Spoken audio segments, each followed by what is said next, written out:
I'm Terry with ToshTalk.com. I'm in Siler City, North Carolina with the Chief of Police, Gary Tyson. Gary, can you share your plans for 2017 National Night Out? Okay, Terry, thank you for coming here today. We are on our 10th year of National Night Out. We started in 2008. We won the Rookie of the Year award on our very first year for National Night Out, and we have won a award every year since.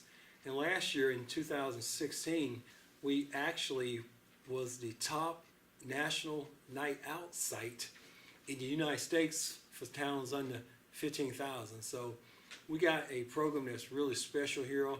This year on August the 1st, we have 12 different communities that will be participating, running block parties simultaneous.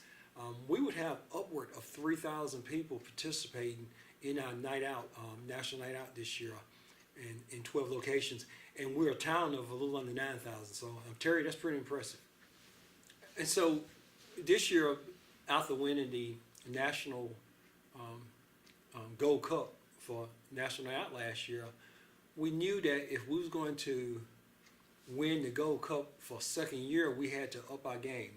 We had to do something different. So this year, I teamed up with a local band that have made it big on the national stage. They sing bluegrass, and it's got a little gospel and blues sound to it, but the group is called New Blue. And so New Blue actually put on a free National Night Out kickoff concert this past Friday night. We had a couple hundred people that came out for it, and it was a great event. And we are going to incorporate that concert footage into our National Night Out video that we sent to headquarters to apply for the national awards. And so we believe that between the concert and the night out on August 1st, within the 12 neighborhoods, that we're gonna compete for the Gold Cup again this year. But we're doing other stuff in Siler City too. One thing that I've been a part of that other people in the region is taking a look at.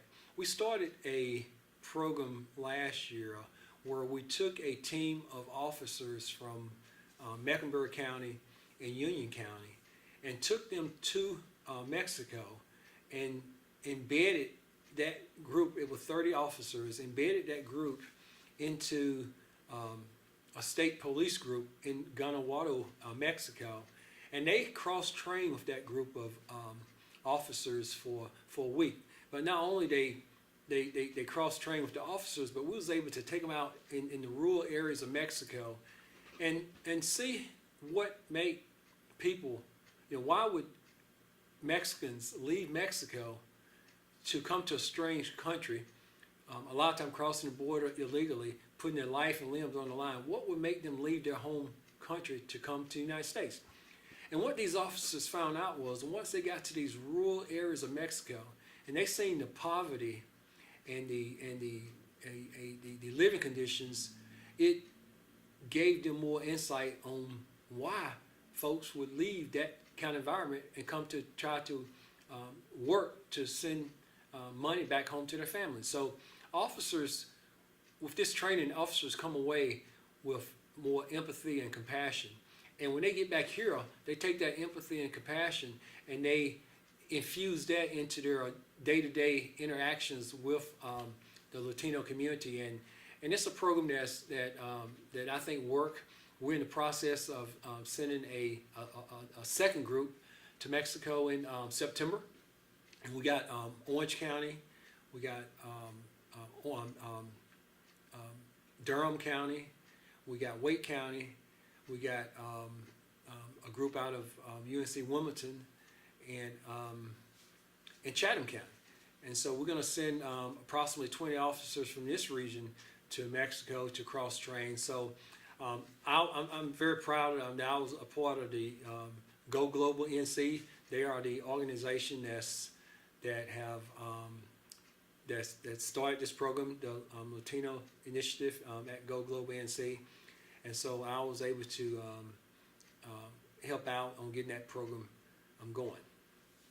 Another program that I'm very excited about a guy named Jock Gilbert. He is a 27-year policeman from Apex Police Department. Officer Gilbert have started a college. It's a police preparatory college. It's called Blue Lights College. And what this college do, it target 18 to 20-year-olds that's interested in law enforcement. And it use those 2 years to teach these young folks the foundation of what good community policing is and what the foundation of what make a good police officer.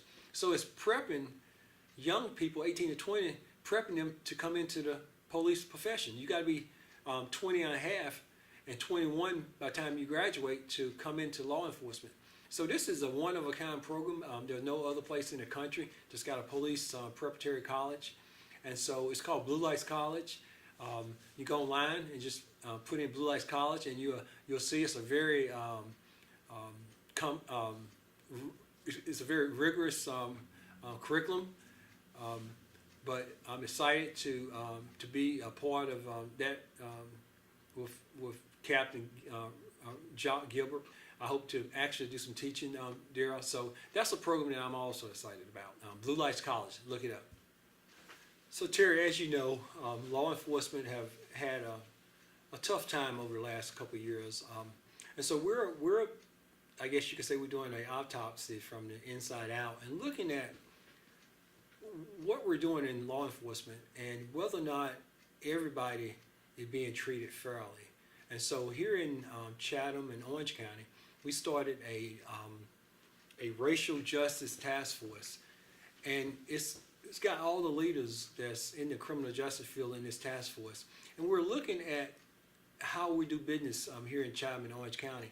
And so I'm excited that it's a 2-year program, and we hope to come up with some good recommendations on what can be done better to even the playing field for everyone that actually come into the criminal justice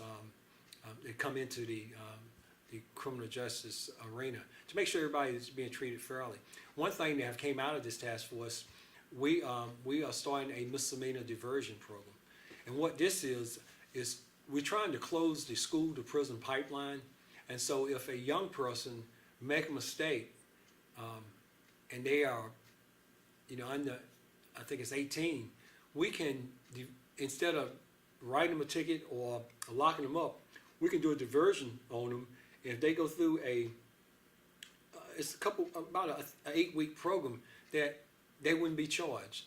And so we're looking at how we can help young people, even after they make a mistake, help them become productive citizens. And so I'm excited about that, and I'm excited about the work that this racial task force is going to do. I believe we're going to come up with some good ideas on how we can level the playing field, especially with folks of color.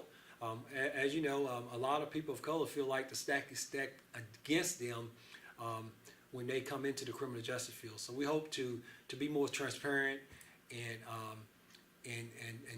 try to change some things in our system if it's warranted. And I would just like to thank you, Terry and Taj, for coming here today and allowing me to just tell you a little bit about what I'm doing up here in Siler City and what the town of Siler City is doing. So I appreciate that.